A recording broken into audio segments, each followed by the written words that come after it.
peace and blessings be upon us all. Look at the rose you're holding in your hand. It's familiar, yet strange. It's familiar because rose is something that you give to your loved ones. Rose is something that you give to others to show your affection towards them. But it's strange because you're probably wondering, what does the rose have to do with peace? Let me ask everyone a question. If you take a closer look at the postcards that attach to the roses, how many of you has a postcard with a saying of peace from Prophet Mohamed, the Prophet of Islam? Raise up your hand. That's almost a quarter. How many of you have a postcard with the saying of peace from Jesus Christ, peace be upon him? Oh, yeah. That's almost a quarter too of the Buddhists. Raise up your hand. That's right. Another 25%. And how many of you have a saying of peace from the Bhagavad Gita, the spiritual scripture of the Hindus? Raise up your hand. That's also another 25%. Now let me ask everyone a question. How many of you have a message of peace? Raise up your hand. That's everyone. Everyone is holding on to a postcard with a message of peace and greeting by these revered spiritual leaders.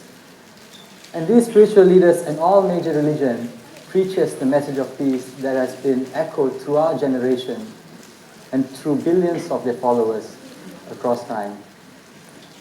And this was the premise of us initiating Rose of Peace. It began as a ground-up movement, and I'm glad to be part of the journey, which I hope to be sharing with you and inspiring everyone. In 2012, in the days leading up to the September 11 terrorism attack, a viral video was uploaded online to YouTube from a man in America. And in the video, it was a very crude portrayal of Prophet Muhammad, the Prophet of Islam, peace be upon him.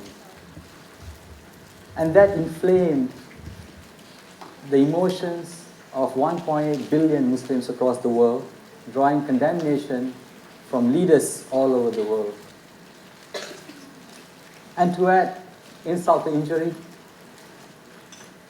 in the weeks leading up after the September 11 terrorism attack, on the 19th of September 2012, you had a French newspaper, Charlie Hebdo, publishing a series of crude caricatures against Prophet Muhammad, peace be upon him. And that further inflamed the sentiments of Muslims globally, drawing sharp condemnation from the French government as well as world leaders. However, it was too late to stop the civil unrest, the protests, the uproar,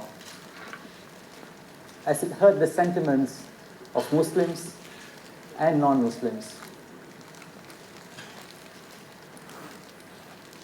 About that time, I was in Singapore. I was a university student at Singapore Management University, and I received a phone call one afternoon. It was from a senior of mine, and she said, Irshad, I came to know you are the president of the Islamic Business and Finance Society, and you're also president of the SMU Apolitical, the Political Association of SMU. I would like to organize a protest against this negative portrayal, a protest against this media outrage as a result of the video and the caricatures. To show that this is not who Muslims are, to show that we Muslims, we don't espouse such violent attitude, and we love our Prophet Muhammad. And at that time, she wanted me as a society to endorse it, to support it, and to even help her to organize it. But I knew we live in Singapore. We live peacefully with our neighbors who are from different faiths, who are Christians, who are Buddhists, who are Muslims, who are Hindus. And we don't do protests. This is not our way. At that time, I saw an opportunity to channel that negative energy and the frustration into something constructive. I told her, why don't you gather a group of people, whoever is keen, and we'll come up with ways which we can address this. Because ultimately her motive was to show that Islam was a peaceful religion and Prophet Muhammad came as a messenger of peace. And she took up the challenge. We gathered together a few students, like-minded students, and we said, okay, how about we give sweets with a greeting card, the saying of peace from Prophet Muhammad. And some suggested balloons. And it was at that time I saw a video on YouTube where people were giving out roses in the streets of Denmark. And I thought, hey, no one wants to reject a rose. Everyone loves roses. And rose can easily connect with others. And it was also during that time we thought, if we're going to give out roses, where are we going to get, to mobilize and to rally students to do so? So we thought, how about we ask our friends, would they be keen? And we had many friends joining us. And our friends weren't just Muslims. They were Buddhists, they were Christians, they were Hindus, and they were from all walks of life. We were all friends. We didn't even make any distinction whether they are of this religion or that religion. We came together for a common cause, and we thought we'll include quotes of religious saying by faith leaders across the board.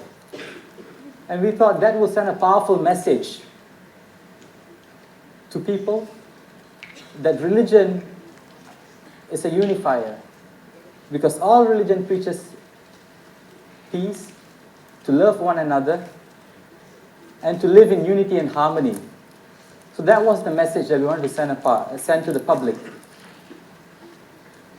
So we set out, and the first year in 2012, we were successful in giving out 3,000 roses across Singapore with one unifying message of peace from the various faith leaders, with about 80 volunteers in 8 locations simultaneously. In my sharing and in my journey, I will share with you some of the guiding principles that helped me shape Roses of Peace and me as a person. Firstly, is intention. You have to set your intentions right. It should not be for fame. It should not be for money. It should be for a good, a common good for the society and to enrich the lives of others. When you do that, you know what you're in it for. So you have to set your intentions right. Next, we decided to give out roses. And we need to have full conviction in why we are doing what we are doing. And that's very important. Because only with full conviction you are able to convey your message. You are able to relate to others. You are able to share your message with the public. And for them to appreciate why you're doing what you're doing.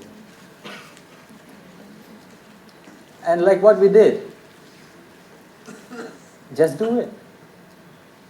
Number 3, you just have to do it, because end of the day, if you don't do it and you just wait for the right time, there's no right time or wrong time. You just have to make the time and to make the effort and just do it.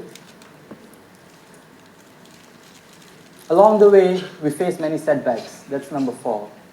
You have to overcome setbacks.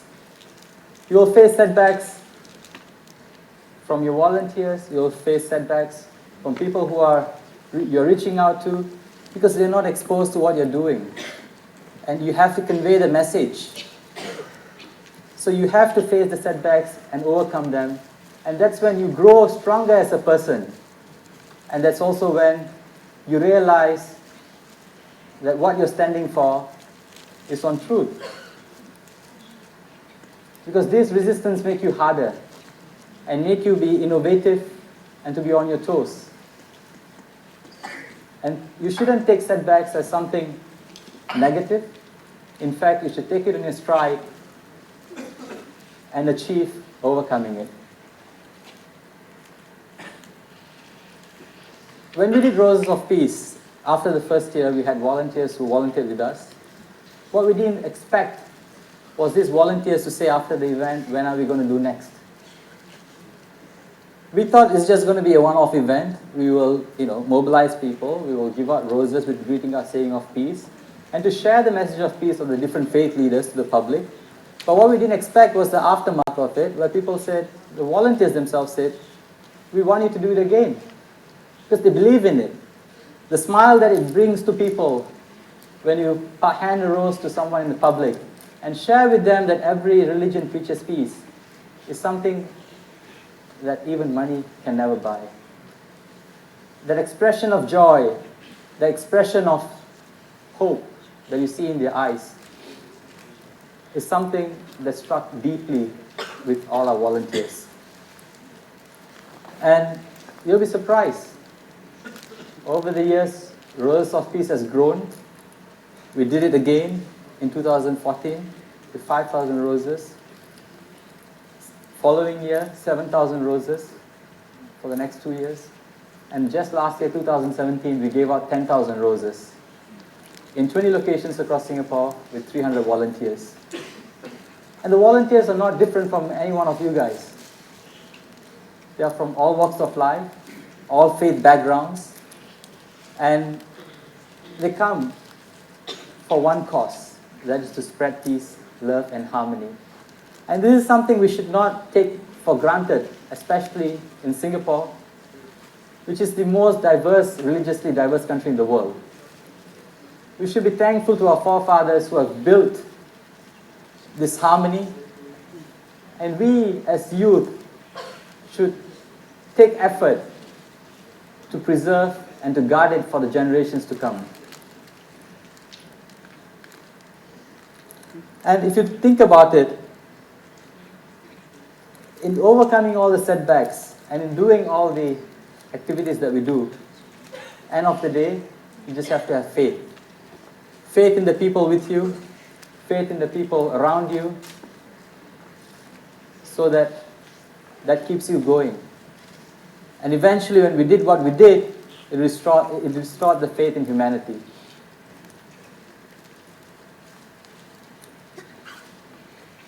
Roses of Peace has been a very fulfilling journey. We have grew as an organization. We are now looking to go international as well. But all these things didn't come without pressing on, without perseverance, without the hard work and dedication of volunteers who have put in long hours. End of the day, you just have to keep going, go on and on and on. Because eventually, success will come. Success will come to those who dedicate their time, effort, and dedicate their collective resources. And when success comes, that's the last point that I want to share. You should be humble. Only when you humble yourself, I can attest you'll be raised. And you have to just make sure that you're grounded. Because end of the day, as change makers, change is the only constant. And you have to always be on your toes to be different, to be innovative,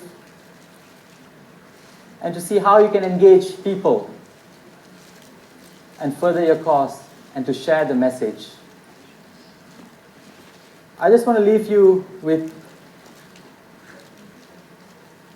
a quote that I saw. We always wish people, when they leave this world, that they may rest in peace. Why not, while we are living in this world, that we live in peace? Thank you.